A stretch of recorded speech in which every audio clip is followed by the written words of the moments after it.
नमस्कार दोस्तों, डेट है आज की 28 दिसंबर 2021 और स्वागत है आपका एटोयल डिस्कशन में। आज देखो टोटल हम 3 इश्यूज डिस्कस करेंगे। सबसे पहला इश्यू तो इनइक्वालिटी से संबंधित है। इनइक्वालिटी वर्ल्ड इनइक्वालिटी रिपोर्ट आई थी ना, तो काफ़ी सारे आर्टिकल्स पब्लिश हो रहे हैं इस पर। लेकिन देखो इनकम इनइक्वालिटी पर तो आर्टिकल हमने पिछले हफ्ते भी डिस्कस किया था, लेकिन आज हम ना तीनों इनइक्वालिटीज़ को रिलेट करके चर्चा करेंगे। इनकम इनइक्वालिटी, पॉलिटिकल इनइक्वालिटी और सोशल इनइक्वालिटी, क्योंकि यूपीएससी ना थोड़ा इंटरलिंक करके पूछ लेती है। तो आज थोड़ा ये कंसेप्ट हम जानेंगे कि तीनों इनइक्वालिटीज़ के बीच में क्या रिलेशन है। उसके बाद दूसरा जो इशू हम डिस्कस करेंगे ना, वो लाइव मिनट का डिस्कस करेंगे, लेजिस्लेटिव काउंसिल्स से संबंधित। और तीसरा इंडियन एक्सप्रेस का आज ट्यूसडे है, तो ट्यूसडे को सी राजा मोहन का आर्टिकल होता है, वो आर्टिकल हम डिस्कस करेंगे। चलिए डिस्कशन स्टार्ट करते हैं। फर्स्ट इंपॉर्टेंट आर्टिकल इंडिया में इनकम इनइक्वालिटी से संबंधित है। आप जीएस पेपर 3 के इस टॉपिक से आर्टिकल को रिलेट कर सकते हो। क्या कंटेक्स्ट है? देखो, हाल ही में वर्ल्ड इनइक्वालिटी रिपोर्ट का लेटेस्ट एडिशन जारी हुआ। इस रिपोर्ट में ये कन्फर्म हुआ वर्ल्ड जो है वो और ज़्यादा इनइक्वल होता जा रहा है इनकम के मामले में। मिड 1990s के बाद वर्ल्ड में जो टॉप 1% अमीर लोग हैं ना, उन्होंने 38% वेल्थ अपने पास जमा की। बाकी 99% लोगों के पास 62% वेल्थ आई। और इंडिया में देखो सिचुएशन और भी ज़्यादा ख़राब है। इंडिया में जो गैप है टॉप 1% के बीच और नीचे की तरफ बॉटम 50% के बीच, जो गैप है ना, इंडिया में सबसे ज़्यादा है। मतलब वर्ल्ड के जो मेजर इकोनॉमीज़ हैं ना, जैसे US, UK, China, Russia, France, उन देशों में ये गैप सबसे ज़्यादा इंडिया में है। मतलब इंडिया इन देशों की अपेक्षाकृत ज़्यादा अनइक्वल है राइटर के अनुसार। इसके बाद देखो राइटर एक काफ़ी इंपॉर्टेंट पॉइंट रेज करते हैं और इस पर काफ़ी बार डिबेट भी होती रहती है और यूपीएससी क्वेश्चन भी पूछती हैं। देखो, आपको पता है हमारे देश में जब 90-91 में एलपीजी रिफॉर्म्स आए, तो उसके बाद देश की इकोनॉमी काफ़ी तेज़ी से ग्रो हुई। देश की इकोनॉमी का साइज भी इंक्रीज हुआ। तो कुल मिला के उन रिफॉर्म्स की हमेशा तारीफ होती है पॉपुलर डिस्कोर्स में कि हाँ वो रिफॉर्म्स अच्छे थे, उसके बाद देश तेज़ी से ग्रो होना स्टार्ट हुआ। लेकिन आज के इस आर्टिकल में राइटर एक अलग एस्पेक्ट प्रेजेंट करते हैं। आज के आर्टिकल में राइटर बोलते हैं, देखो ग्रोथ रेट तो इंक्रीज हुई एलपीजी रिफॉर्म्स के बाद, लेकिन इनइक्वालिटीज़ भी इंक्रीज हुई। क्योंकि 1990-91 के बाद जो ग्रोथ रेट आई उसे जॉबलेस ग्रोथ भी कहा जाता है। मतलब कुछ ही लोगों को उन एलपीजी रिफॉर्म्स का फ़ायदा हुआ। अमीर और गरीब के बीच में जो खाई है एलपीजी रिफॉर्म्स के बाद बढ़ती गई। तभी तो सरकार को इतनी सारी स्कीम्स लॉन्च करनी पड़ी, जैसे मनरेगा, प्रधानमंत्री जन आरोग्य योजना, बहुत सारी स्कीम्स सरकार ने लॉन्च की हैं। इन स्कीम्स को लॉन्च करने के पीछे देखो एक आर्ग्यूमेंट है, पूरा कंसेप्ट है। मैं आपको बताता हूँ ब्रीफ में। आपने एक इकोनॉमी पढ़ी हो तो आपने ट्रिकल डाउन इफेक्ट के बारे में पढ़ा होगा। ट्रिकल डाउन इफेक्ट का मतलब देखो ये होता है कि जब अमीर लोगों पर जो कॉर्पोरेट ग्रुप्स हैं, इंडस्ट्रियलिस्ट हैं, उन पर अगर टैक्स कम किया जाता है ना, तो उनके पास ज़्यादा वेल्थ जनरेट होगी। अब मान लीजिए कोई एक्स पर्सन है, काफ़ी अमीर है, पहले वो 30% टैक्स देता था, अभी 25% टैक्स देता है। मतलब उसके पास पैसों की बचत ज़्यादा होगी, तो वो उन्हीं पैसों का इस्तेमाल करेगा फर्दर इन्वेस्टमेंट करने के लिए। और वो जब इन्वेस्टमेंट करेगा तो फिर नई जॉब्स जनरेट होंगी, नई इकोनॉमिक एक्टिविटीज़ होंगी। मतलब देखो सिंपल है, वो लोग जो इकोनॉमी में ट्रिकल डाउन इफेक्ट को सपोर्ट करते हैं ना, उनका ये मानना है कि सरकार कॉरपोरेट ग्रुप्स पे टैक्स कम करे, इवेंचुअली इसका फ़ायदा सोसाइटी में जो गरीब लोग हैं उनको हो जाएगा। उसका एग्जाम्पल ये है कि अमीर लोगों के पास जब ज़्यादा पैसे होंगे तो वो ज़्यादा इन्वेस्ट करेंगे, ज़्यादा इन्वेस्ट करेंगे तो ज़्यादा इकोनॉमिक एक्टिविटीज़ पैदा होंगी, ज़्यादा जॉब्स जनरेट होंगी। मतलब उसका फ़ायदा इवेंचुअली गरीब लोगों को हो जाएगा। आप ये लैडर बनाइए, ऊपर ऊपर अमीर लोग हैं, अमीर लोगों के पास ज़्यादा पैसे होंगे तो नीचे उसका फ़ायदा ट्रिकल डाउन होकर गरीब लोगों को भी मिलेगा। जैसे देखो एक सिंपल एग्जांपल सोसाइटी का ले लीजिए। आपने कभी ये नोटिस किया है, जो अमीर लोग होते हैं समाज में, या फिर ये सेलिब्रिटीज़ मानिए, वो लोग जो फैशन सेंस फॉलो करते हैं ना, धीरे धीरे करके उसी टाइप के कपड़े समाज में, अब मैं वर्ड ये इस्तेमाल नहीं करना चाहता, सो कॉल्ड नीचे जो क्लास में लोग होते हैं ना, वो लोग भी धीरे धीरे वही जो कपड़े हैं वही फैशन सेंस यूज़ करने लगते हैं। तो इसे कहते हैं फैशन का ट्रिकल डाउन होना। जैसे किसी मूवी में जॉन अब्राहम ने, अक्षय कुमार ने, इन्होंने इस प्रकार के कपड़े पहने, आप देखिए DU में, दिल्ली यूनिवर्सिटी में अगले दिन उसी प्रकार के कपड़े पहनने लगते हैं लोग। तो फैशन का ट्रिकल डाउन होना, ये इसे कहते हैं। तो उसी प्रकार से इकोनॉमी में भी अमीर लोगों के पास जब पैसे आते हैं ना, तो धीरे धीरे करके वो इवेंचुअली नीचे के जो वर्ग है ना, उनके पास भी पैसे आने लगते हैं। लेकिन सोचा यह गया था कि 90-91 के बाद इस प्रकार से जब टैक्स कम किया जाएगा तो उसका फायदा इवेंचुअली गरीब लोगों को भी होगा। बट देखो इंडिया में ऐसा हुआ नहीं। 90-91 में LPG रिफॉर्म्स जब आए ना, तो सरकार ने टैक्स काफ़ी कम कर दिए थे।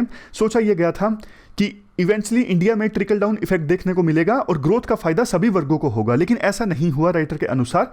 इसीलिए सरकार ने गरीब लोगों को राहत पहुंचाने के लिए काफ़ी सारी ये स्कीम्स लॉन्च की, मनरेगा जैसी, ताकि इनइक्वालिटीज़ जो बढ़ रही थी LPG रिफॉर्म्स के कारण, उन इनइक्वालिटीज़ को कम किया जा सके। ये तो देखो हमने बात की इनकम इनइक्वालिटी की, लेकिन देखो यहां पे इसके बाद ना एक और इंटरेस्टिंग कंसेप्ट आता है सोशल इनइक्वालिटी की। सोशल इनइक्वालिटी समझते हो ना? समाज में देखो आज भी सभी वर्गों के लोगों को एक साथ ट्रीट नहीं किया जाता है। अंबेडकर क्या कहा करते थे, याद कीजिए। अंबेडकर कहा करते थे पॉलिटिकल डेमोक्रेसी से पहले हमें सोशल डेमोक्रेसी चाहिए।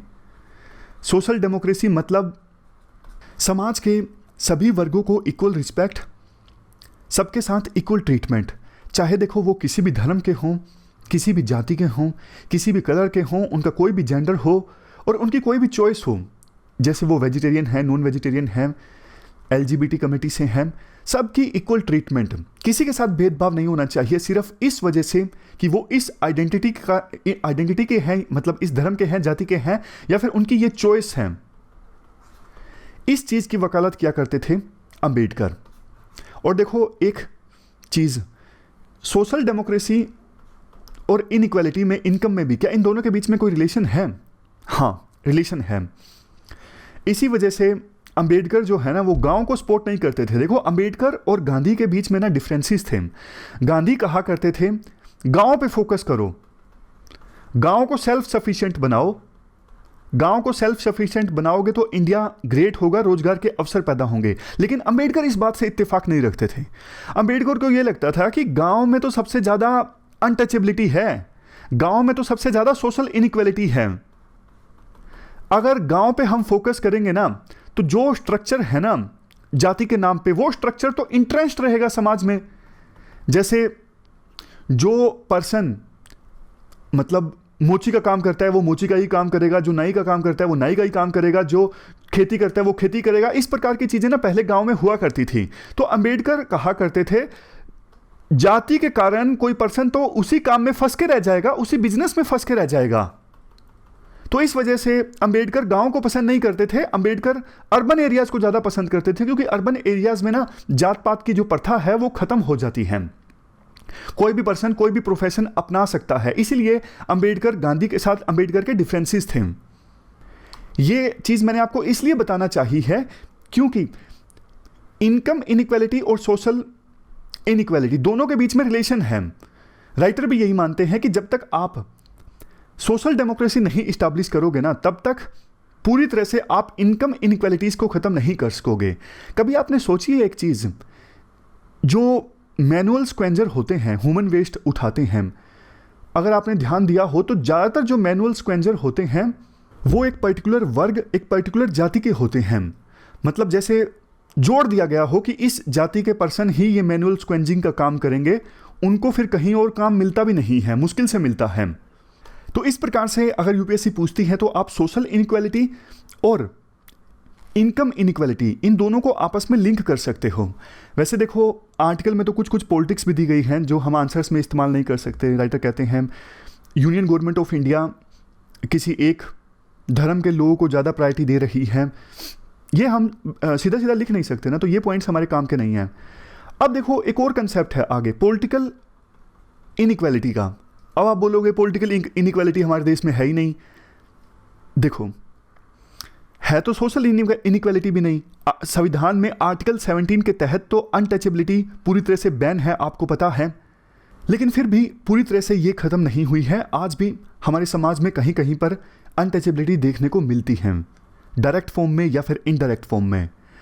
उसी प्रकार से देखो, कहने को तो हमारे देश में पॉलिटिकल इक्वालिटी है, कोई भी पर्सन इलेक्शन लड़ सकता है, कोई भी पर्सन जिसकी उम्र 18 साल से ज़्यादा है उसको वोट देने का अधिकार है, बाकायदा वो वोट अपना बनवा ले।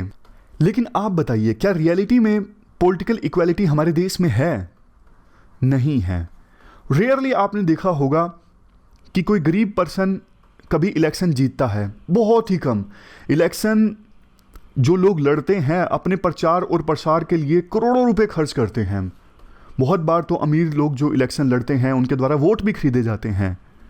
तो कहाँ फिर पॉलिटिकल इक्वालिटी है, आप बताइए। तो यहाँ पर पॉइंट देखो ये है, पॉलिटिकल इक्वालिटी और इनकम इक्वालिटी, ये दोनों कंसेप्ट भी आपस में लिंक्ड हैं। आप देखिएगा, जो लोग पैसे वाले हैं ना, आपको ज़्यादा पॉलिटिकली इंपावर्ड मिलेंगे। और एक और चीज़, अब आपको हैरानी होगी, इवन सोशल इनइक्वालिटी और पॉलिटिकल इनइक्वालिटी ये भी आपस में लिंक्ड हैं। कैसे, मैं आपको बताता हूँ। देखो, हमारे देश में अगर वो सीट्स हम छोड़ दें ना जो रिजर्व्ड हैं, जैसे आपको पता है एससीज के लिए और एसटीज के लिए सीट्स हमारे देश की डेमोक्रेसी में रिजर्व्ड होती हैं, तो रिजर्व्ड सीट्स को छोड़ दें तो बाकी बची हुई जो सीट्स हैं ना, उस पर आप देखिए कितने कम एससीज या फिर एसटीज इलेक्ट होते हैं, बहुत ही कम। तो ये तो रिजर्वेशन मिल गया सीट्स में, तब रिप्रेजेंटेशन है एससीज की और एसटीज की। अदरवाइज तो देखो, रिजर्व सीट्स को छोड़ने के बाद उनकी रिप्रेजेंटेशन बहुत कम है। आप जुडिशरी का एग्जांपल ले लीजिए, जुडिशरी में रिजर्वेशन नहीं है, जुडिशरी में रिजर्वेशन नहीं है, तो आप रिप्रेजेंटेशन देखिए एससीज का, एसटीज का, इवन महिलाओं का कितना कम रिप्रेजेंटेशन है, आप देखिए जुडिशरी में। तो मतलब ये तीनों जो इनइक्वालिटीज़ हैं ना, political inequality, social inequality, income inequality, ये आपस में लिंक्ड हैं। तो यूपीएससी के द्वारा इस प्रकार का क्वेश्चन पूछा जा सकता है। चलते हैं आगे। Important article state legislative councils के बारे में है। आप जीएस पेपर 2 के इस टॉपिक से आर्टिकल को रिलेट कर सकते हो। कंटेक्स्ट देखो ये है, कर्नाटक की लेजिस्लेटिव काउंसिल में हाल ही में इलेक्शंस हुए थे। तो इन इलेक्शंस के बारे में कांग्रेस के एक एमएलसी ने टिप्पणी की, जिसके बाद कंट्रोवर्सी पैदा हो गई कि लेजिस्लेटिव काउंसिल में वही लोग चुन के आते हैं जो असेंबली इलेक्शंस हार जाते हैं, जिनके पास पैसे होते हैं, तो फिर वो अपनी पार्टी हाईकमांड को पैसा देके लेजिस्लेटिव काउंसिल में सीट ले लेते हैं।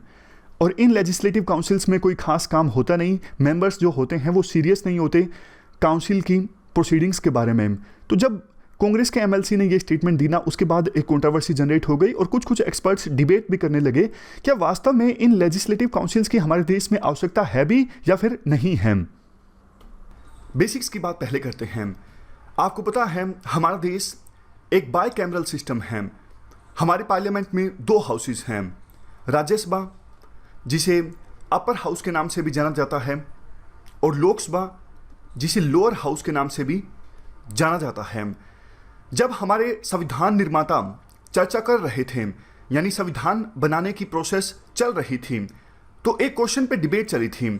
चलो ये तो डिसाइड हो गया कि पार्लियामेंट में 2 हाउस होंगे, लेकिन स्टेट लेवल पे क्या होगा? क्या स्टेट लेवल पे भी 2 ही हाउस होने चाहिए, एक विधानसभा और दूसरी विधान परिषद, मतलब लेजिस्लेटिव असेंबली और लेजिस्लेटिव काउंसिल।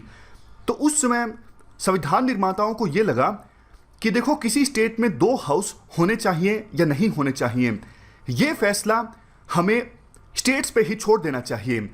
तो संविधान निर्माताओं ने कॉन्स्टिट्यूशन में प्रोविजन रख दिया और प्रोसीजर भी बता दिया किस प्रकार से किसी स्टेट में लेजिस्लेटिव काउंसिल का निर्माण किया जा सकता है। प्रोसीजर हम जानेंगे, लेकिन आप ये जान लीजिए अभी तक हमारे देश में 7 स्टेट्स ऐसे हैं जहां पर लेजिस्लेटिव काउंसिल है। लेजिस्लेटिव तो असेंबली तो देखो सभी स्टेट्स में है, लेकिन लेजिस्लेटिव काउंसिल 7 स्टेट्स में है। आंध्र प्रदेश, बिहार, जम्मू एंड कश्मीर, कर्नाटक, महाराष्ट्र, तेलंगाना, उत्तर प्रदेश। तो ये 7 स्टेट्स हैं जहां पर अभी फिलहाल लेजिस्लेटिव काउंसिल है। संविधान में प्रोविजन की बात करें तो आर्टिकल 168 ये प्रोविजन करता है कि हर एक स्टेट अगर चाहे तो अपने राज्य में लेजिस्लेटिव काउंसिल का निर्माण कर सकता है। और प्रोसीजर बताया गया है आर्टिकल 169 में। 169 आर्टिकल में बताया गया है, मान लीजिए अभी उड़ीसा की तरफ से डिमांड आई है कि लेजिस्लेटिव काउंसिल का निर्माण करना है हमें उड़ीसा में, तो प्रोसीजर बताता हूँ आपको। सबसे पहले तो देखो, उड़ीसा की विधानसभा में यानी लेजिस्लेटिव असेंबली में एक रेजोल्यूशन पास करना होगा एब्सोल्यूट मेजोरिटी के साथ और इवन स्पेशल मेजोरिटी के साथ। एब्सोल्यूट मेजोरिटी का मतलब है उड़ीसा की विधानसभा की जो टोटल स्ट्रेंथ है उसका आधा +1। उड़ीसा की विधानसभा की स्ट्रेंथ है 147, तो 147/2 + 1, ये हुई एब्सोल्यूट मेजोरिटी। स्पेशल मेजोरिटी की बात करें, 2/3 ऑफ प्रेजेंट एंड वोटिंग। मान लीजिए 147 के 147 जो मेंबर हैं वो प्रेजेंट हैं वोटिंग के लिए, तो 147 का 2/3 कितना हो गया, 97 के आसपास हो गया। तो दोनों चीज़ें इंश्योर करना जरूरी है अगर रेजोल्यूशन पास करना है किसी भी स्टेट असेंबली के द्वारा लेजिस्लेटिव काउंसिल का निर्माण करने के लिए। एक बार अगर स्टेट असेंबली से रेजोल्यूशन पास हो जाए एब्सोल्यूट मेजोरिटी और स्पेशल मेजोरिटी के साथ, तो उसके बाद बिल जाता है पार्लियामेंट में। और जो असल पावर्स हैं विभिन्न स्टेट्स में लेजिस्लेटिव काउंसिल का निर्माण करने के लिए वो पार्लियामेंट के पास ही हैं। यहाँ पर देखो, vested in parliament of India as per article 169। एक और इम्पोर्टेंट बात, वैसे तो देखो किसी भी राज्य में स्टेट लेजिस्लेटिव काउंसिल का निर्माण किया जाता है या फिर जहाँ पर ऑलरेडी स्टेट लेजिस्लेटिव काउंसिल है एबोलिश किया जाता है तो संविधान चेंज होता है, लेकिन फिर भी इस प्रकार के बिल्स को पार्लियामेंट में कॉन्स्टिट्यूशनल अमेंडमेंट बिल नहीं माना जाता। अगर कॉन्स्टिट्यूशनल अमेंडमेंट बिल माना जाता है तो स्पेशल मेजोरिटी के साथ इसे पास करना होगा आर्टिकल 368 में जो प्रोसीजर दिया हुआ है। लेकिन उस प्रकार की स्पेशल मेजोरिटी की आवश्यकता नहीं होती पार्लियामेंट में किसी राज्य में स्टेट लेजिस्लेटिव काउंसिल का निर्माण करने के लिए या फिर स्टेट लेजिस्लेटिव काउंसिल को एबोलिश करने के लिए। नेक्स्ट, लेजिस्लेटिव काउंसिल्स के स्ट्रेंथ या फिर कंपोजिशन की हम बात कर लेते हैं। देखो, किसी भी राज्य में लेजिस्लेटिव काउंसिल्स में टोटल मेंबर्स की संख्या लेजिस्लेटिव असेंबली के मेंबर्स की संख्या के 1/3 से ज़्यादा नहीं हो सकती। फॉर एग्जांपल, उड़ीसा के विधानसभा में टोटल सीट्स हैं 147, तो वहाँ पर अगर लेजिस्लेटिव काउंसिल का निर्माण करना है तो 1/3 ऑफ 147 कितना हुआ, 49 से ज़्यादा सीट्स नहीं हो सकती उड़ीसा की लेजिस्लेटिव काउंसिल में। लेकिन एक और कंडीशन है, आर्टिकल 171 के अनुसार मिनिमम जो सीट्स हैं लेजिस्लेटिव काउंसिल में वो 40 होनी चाहिए, 40 होनी चाहिए। जम्मू एंड कश्मीर एक्सेप्शन है, वहाँ पर लेजिस्लेटिव काउंसिल में सीट्स की संख्या है 36। एक्सेप्शन इसलिए है क्योंकि जम्मू एंड कश्मीर असेंबली का निर्माण किया गया है जम्मू एंड कश्मीर के संविधान के अनुसार और पार्ट 6 एप्लीकेबल नहीं होता जम्मू एंड कश्मीर पे। अब क्वेश्चन ये उठता है कि लेजिस्लेटिव काउंसिल के मेंबर्स को कौन चुनता है, तो यहाँ पर नज़र डालिए। देखो, किसी भी स्टेट के लेजिस्लेटिव काउंसिल में 1/12 मेंबर्स को चुना जाता है उस स्टेट के ग्रेजुएट्स के द्वारा, 1/12 मेंबर्स को चुना जाता है टीचर्स के द्वारा, सेकेंडरी स्कूल के टीचर्स के द्वारा। उसके बाद 1/3 मेंबर्स को चुना जाता है उस स्टेट में उस स्टेट की local authorities, for example municipalities, इन सब के द्वारा। 1/3 मेंबर्स को चुना जाता है उस स्टेट की असेंबली के मेंबर्स के द्वारा और 1/6 मेंबर्स को नॉमिनेट किया जाता है गवर्नर के द्वारा। किसी पर्सन ने अच्छा काम किया है literature, art, science, cooperative movement और सोशल सर्विस में, तो उस पर्सन को नॉमिनेट किया जा सकता है गवर्नर के द्वारा किसी भी स्टेट की लेजिस्लेटिव काउंसिल में। तो ये हमने कंपोजिशन की बात की। अब इशू ये आता है, क्या विभिन्न राज्यों में लेजिस्लेटिव काउंसिल होनी चाहिए या फिर नहीं होनी चाहिए। पहले हम आर्गुमेंट्स डिस्कस करेंगे पक्ष में विभिन्न राज्यों में लेजिस्लेटिव काउंसिल होनी चाहिए। 4 आर्गुमेंट्स दिए जा सकते हैं लेजिस्लेटिव काउंसिल्स के फेवर में। सबसे पहला आर्गुमेंट, अगर देखो किसी राज्य में लेजिस्लेटिव काउंसिल होती है तो वो लेजिस्लेटिव काउंसिल एक प्रकार से इंश्योर करती है कि उस स्टेट की लेजिस्लेटिव असेंबली के द्वारा जल्दबाजी में कोई भी डिफेक्टिव बिल या फिर ऐसा बिल जिसे ठीक से कंसिडर नहीं किया गया है, जिस पर ठीक से चर्चा नहीं हुई है, वो बिल पास ना हो। क्योंकि अगर लेजिस्लेटिव काउंसिल होगी तो लेजिस्लेटिव काउंसिल से भी उस बिल को पास करवाना जरूरी होगा, वहाँ पर डिस्कशन जरूर होगी। ये पहला आर्गुमेंट है। दूसरा आर्गुमेंट, कई बार देखो eminent professionals, experts, intellectuals, academicians वो डायरेक्ट इलेक्शंस फेस नहीं कर सकते, यानी इलेक्ट्रल पॉलिटिक्स में पार्टिसिपेट नहीं कर सकते। अगर विभिन्न स्टेट्स में लेजिस्लेटिव काउंसिल्स होती हैं तो ऐसे पर्सन्स को रिप्रेजेंटेशन मिलेगी लेजिस्लेटिव काउंसिल्स में। तो ये दूसरा आर्गुमेंट है। तीसरा argument, more accountability of state government.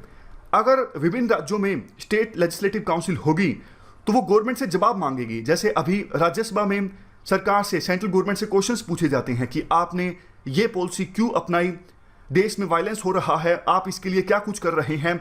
उसी प्रकार से अगर विभिन्न स्टेट्स में स्टेट लेजिस्लेटिव काउंसिल्स होंगी तो वो भी सरकार की जवाबदेही तय करेंगी। तीसरा आर्गुमेंट। चौथा आर्गुमेंट, हेल्दी डिस्कशन होगी। देखो ज़्यादा से ज़्यादा डेमोक्रेसी में हेल्दी डिस्कशन बहुत ज़्यादा ज़रूरी है। जितनी ज़्यादा हेल्दी डिस्कशन होती है उतनी ही ज़्यादा मदद मिलती है अच्छे लॉज को फॉर्मुलेट करने में। तो ये हमने आर्गुमेंट डिस्कस किए स्टेट लेजिस्लेटिव काउंसिल्स के पक्ष में। अब हम उन आर्गुमेंट्स को डिस्कस करते हैं जो दिए जाते हैं विभिन्न स्टेट्स में लेजिस्लेटिव काउंसिल्स नहीं होनी चाहिए, इनका कोई फ़ायदा नहीं है। सबसे पहला आर्गुमेंट, देखो स्टेट लेजिस्लेटिव काउंसिल्स उन लीडर्स को पाक करने के लिए यूज़ की जाती है जो इलेक्शंस हार गए हैं। किसी ने अगर लेजिस्लेटिव असेंबली का यानी विधानसभा का इलेक्शन लड़ा, वो हार गया, तो उसकी पार्टी क्या करेगी, उस लीडर को लेके आ जाएगी लेजिस्लेटिव काउंसिल में। राज्यसभा में भी आपने ये चीज़ देखी होगी कि जो लीडर्स लोकसभा का इलेक्शन हार जाते हैं तो उन लीडर्स की पार्टी उन्हें पार्लियामेंट में लेके आ जाती है राज्यसभा के रास्ते से। दूसरा argument, delay in progressive legislation. Legislative council के आने से स्टेट में लॉज को फॉर्मुलेट करने की जो प्रोसेस है वो और ज़्यादा डिले होगी, यानी बिल जो है कई समय तक पड़े रहते हैं लेजिस्लेटिव काउंसिल में, तो जल्दी से कानून बनेंगे नहीं। तीसरा आर्गुमेंट, स्ट्रेन स्टेट फाइनेंसेस। देखो स्टेट लेजिस्लेटिव काउंसिल्स का निर्माण किया जाता है तो बहुत ज़्यादा फाइनेंशियल बर्डन पड़ता है स्टेट्स पे।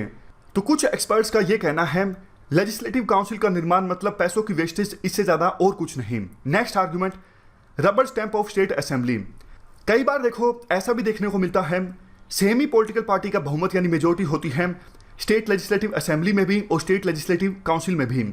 ऐसी सिचुएशन में स्टेट लेजिस्लेटिव काउंसिल्स बिल्कुल भी इंडिपेंडेंट और इफेक्टिव रूप से काम नहीं कर पाती, वो सिर्फ स्टेट असेंबली का रबर स्टैंप बन के रह जाती हैं। उसके बाद आर्गुमेंट, देखो ये जो आर्गुमेंट है कि अच्छी डिबेट होगी, हेल्थी डिबेट होगी, ये आर्गुमेंट ठीक नहीं है, कुछ एक्सपर्ट्स के द्वारा बोला जाता है। आप राज्यसभा में देख लीजिए, लोकसभा में देख लीजिए, डिबेट्स का जो लेवल है पिछले कुछ सालों में लगातार कम होता जा रहा है। तो डिबेट्स का आर्गुमेंट ठीक नहीं है, डिबेट्स आजकल होती ही नहीं है। Next argument, indirect representation, it is against democracy. State legislative councils में जो सदस्य आएंगे वो इनडायरेक्ट इलेक्शन की सहायता से आएंगे, तो ये डेमोक्रेसी के अगेंस्ट है। हालांकि ये आर्गुमेंट तो राज्यसभा के भी अगेंस्ट है। फिर सबसे लास्ट का आर्गुमेंट है state governments keep changing. Tamil Nadu का एक क्यूरियस एग्जाम्पल मैं आपको देता हूँ। वहाँ पर देखो डीएमके पार्टी जब सत्ता में आती है तो वो रेजुलेशन पास कर देती है कि तमिलनाडु में हमें एक अलग से स्टेट लेजिस्लेटिव काउंसिल का निर्माण करना है। लेकिन उसके बाद जब एआईडीएमके पार्टी आती है तो वो फिर से एक रेजुलेशन पास करती है कि हमें लेजिस्लेटिव काउंसिल नहीं चाहिए तमिलनाडु में। ये तो देखो फिर रूलिंग पॉलिटिकल पार्टीज की विम्स एंड फैंसीज पे डिपेंड हो जाएगा कि लेजिस्लेटिव काउंसिल का निर्माण करें या ना करें। ये गलत है। एक स्टेबिलिटी होनी चाहिए, एक कंसेंसस होनी चाहिए कि लेजिस्लेटिव काउंसिल होनी चाहिए या फिर नहीं होनी चाहिए। ऐसे तो देखो मान लीजिए लेजिस्लेटिव काउंसिल के लिए बिल्डिंग का निर्माण कर दिया, 100 करोड़ रुपए लग गए, उसके बाद अलग पार्टी अगर सत्ता में आ गई तो वो बोलेगी कि नहीं चाहिए, तो सारे 100 करोड़ रुपए वेस्ट हो गए। ये चीज़ें गलत हैं। एक सबसे लास्ट में आर्गुमेंट जो यहाँ पे नहीं लिखा हुआ है वो ये भी दिया जा सकता है कि देखो जहाँ पर स्टेट लेजिस्लेटिव काउंसिल्स हैं, मेंबर्स को अगर चुनना होता है तो हॉर्स ट्रेडिंग काफ़ी ज़्यादा होती है, मतलब खरीद फरोख्त काफ़ी ज़्यादा होती है। तो इस प्रकार से हमने सभी आर्गुमेंट्स डिस्कस किए जो दिए जा सकते हैं स्टेट लेजिस्लेटिव काउंसिल्स के निर्माण के अगेंस्ट है। तो ये पूरा आर्टिकल हमने डिस्कस किया स्टेट लेजिस्लेटिव काउंसिल्स से संबंधित।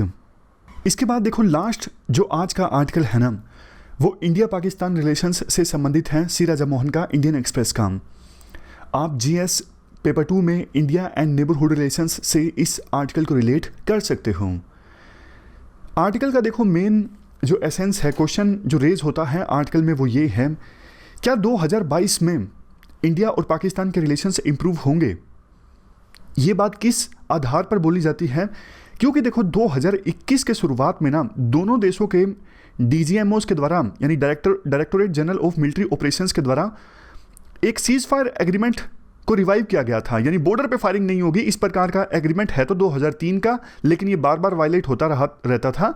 तो इस साल के शुरुआत में दोनों देशों के डीजीएमओस के द्वारा यह तय किया गया था कि हम इस एग्रीमेंट को रिवाइव करेंगे और बॉर्डर पे फायरिंग नहीं होगी।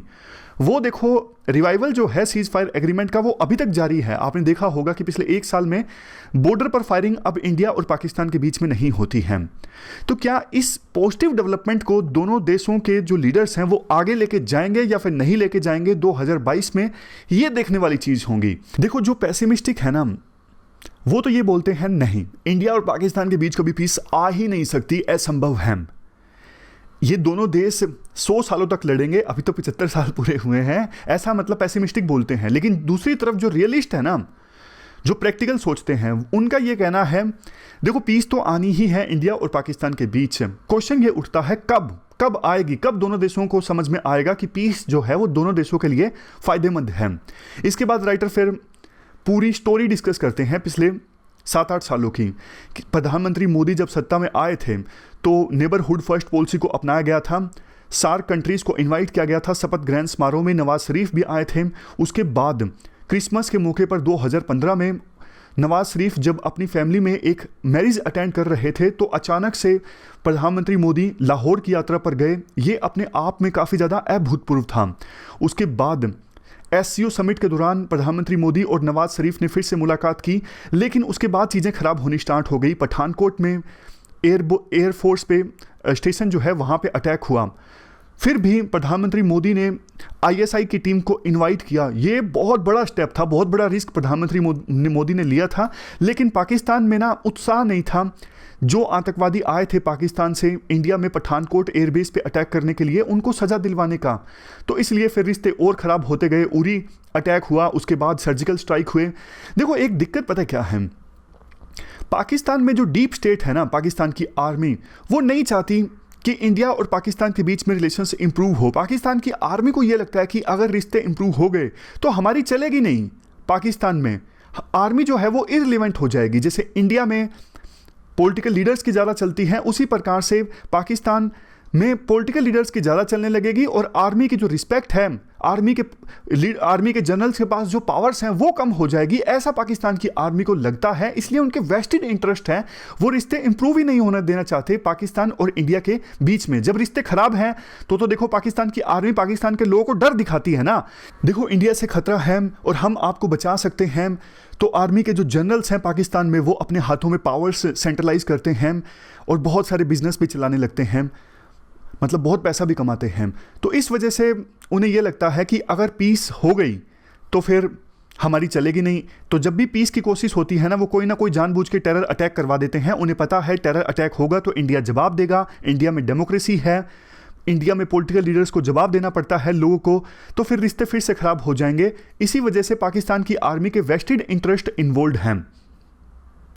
नवाज शरीफ जब सत्ता में थे ना तो उन्होंने बोल भी दिया था कि पाकिस्तान का जो डीप स्टेट है, मतलब आर्मी है, उनको ये सोचना चाहिए कि उनकी जो ये पॉलिसी है ना टेररिज्म को सपोर्ट करने की, उससे पाकिस्तान का कितना नुकसान हुआ है, उन्होंने ये बात बोली थी। उसके बाद पाकिस्तान की आर्मी ने नवाज शरीफ को सत्ता से हटवा दिया, मतलब इलेक्शन रिग्ड थे। उसके बाद इमरान खान को पाकिस्तान की आर्मी सत्ता में लेके आई। इमरान खान ने 2019 के लोकसभा इलेक्शन से पहले, हमारे देश में जब लोकसभा इलेक्शंस हुए थे उससे पहले ये बात बोली थी कि मैं इंडिया को ज़्यादा जानता हूँ, मेरे से ज़्यादा पाकिस्तान में इंडिया को कोई नहीं जानता, अगर मोदी इलेक्ट होते हैं तो हम पीस ले आएंगे। लेकिन राइटर का ये मानना है, सी राजा मोहन का, कि इमरान खान को शायद इंडिया और पाकिस्तान की जो इतिहास है नेगोशिएशंस का वो नहीं पता था, तभी उन्होंने इस प्रकार की स्टेटमेंट दी।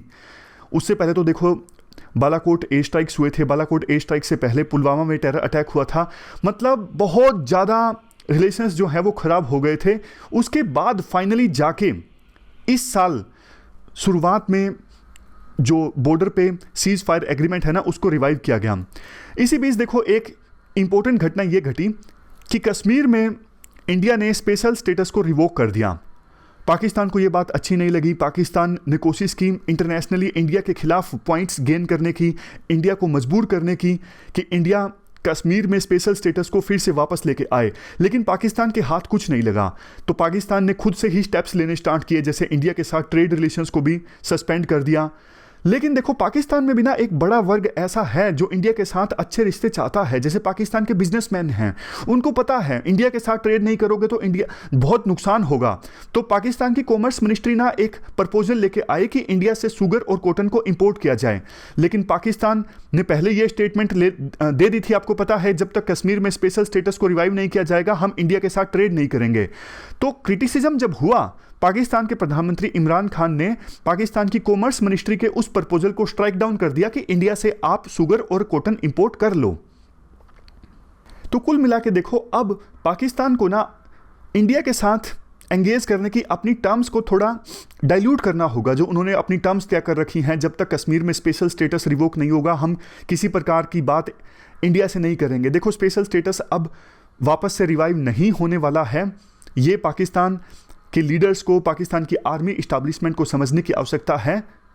इसलिए उनको अपनी जो प्री कंडीशंस है ना इंडिया से एंगेज करने की, वो डाइल्यूट करनी चाहिए। और उम्मीद यही की जाती है कि इंडिया और पाकिस्तान के बीच पीस आए 2022 में। ये पूरा आर्टिकल हमने डिस्कस किया इंडिया और पाकिस्तान रिलेशंस से संबंधित। हमारी आज की इस डिस्कशन में इतना ही है। Thank you very much for discussion.